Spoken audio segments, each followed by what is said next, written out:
Let's talk about a fearful Fred who maybe is a little receptive to your coaching.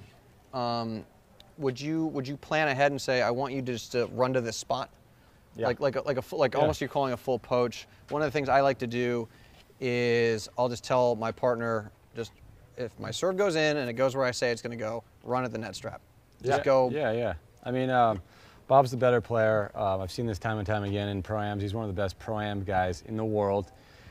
He's the quarterback. He's telling his net guy or his partner what to do. A lot of times they want to be told what to do because they're statues. They want to know where to go. Bob will say, I'm serving T. Why don't you just move to the middle? That's all you have to do is take a couple steps to the middle, do that. You'll be fine. Yeah. Reassure your partner, and then Bob will shift over, and that's a cool play. You know, it's kind of a switch. So when we did that clinic last year, you guys were coaching the guys you were playing with a lot, basically in exactly what you just described. So why don't you let's again pretend that Mike is the guy you're coaching. So how would this work? How would this work? Okay, Mike. Make sure that you get close to the net. Okay. I'm going to hit a serve to the body, and you just take 3 steps towards the net strap. Yeah. And get your hands out in front. To the right or left? To the right, towards the net strap. Keep your hands out in front, and good luck.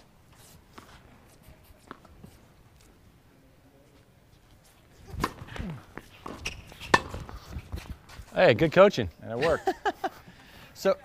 So are you going to do, that was a full switch there, where you just told him to go and you covered over here.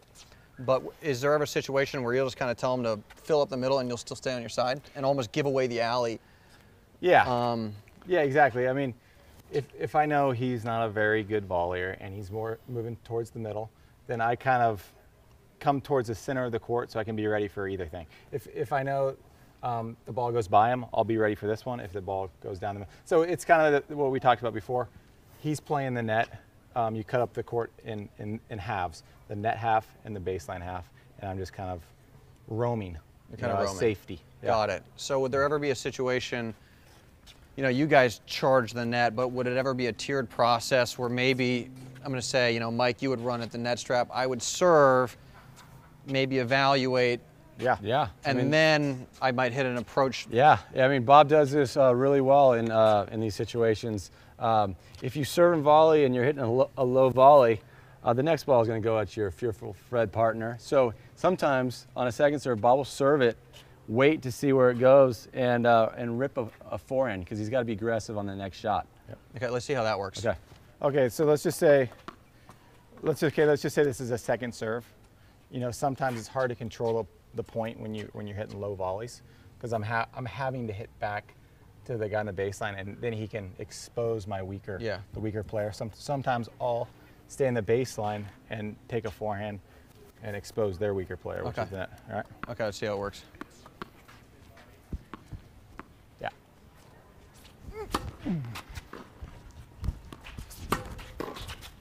Where were you that time? That would have been a low volley for Bob. So he backed up.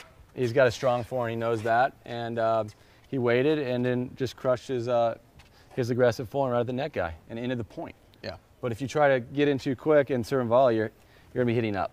So that's a great play, especially when you're playing with a weak net player.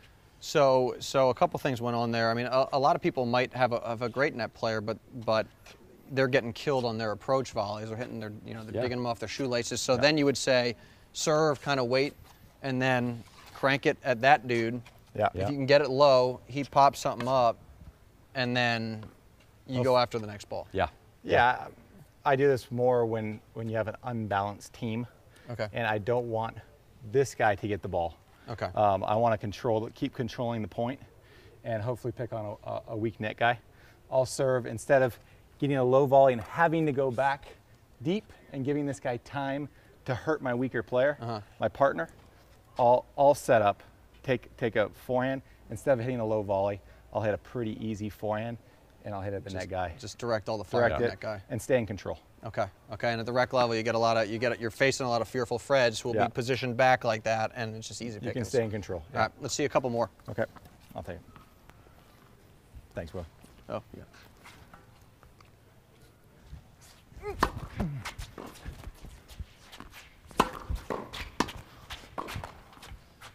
Yep. You're really trying to beat us bad, aren't you?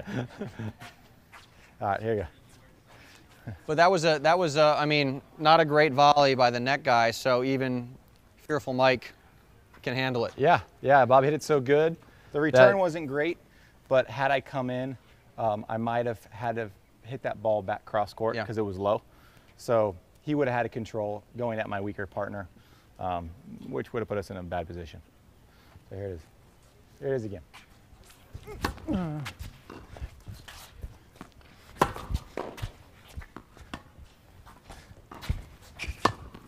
Yep. So there was another one, kind of a little sitter there that Mike was able to dink down. Bob stayed in control of the point, and that's the key in this situation.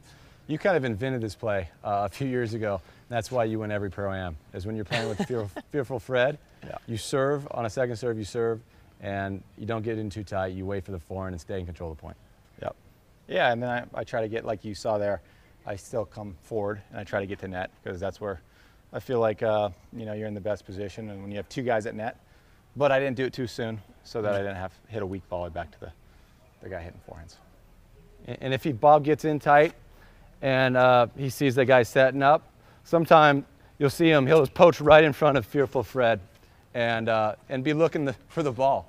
Because, you know, Fearful Fred can't volley and doesn't want to volley, so he'll just do a full poach right in front of his face and try to end the point. So it's almost like you got to be super aggressive in this situation.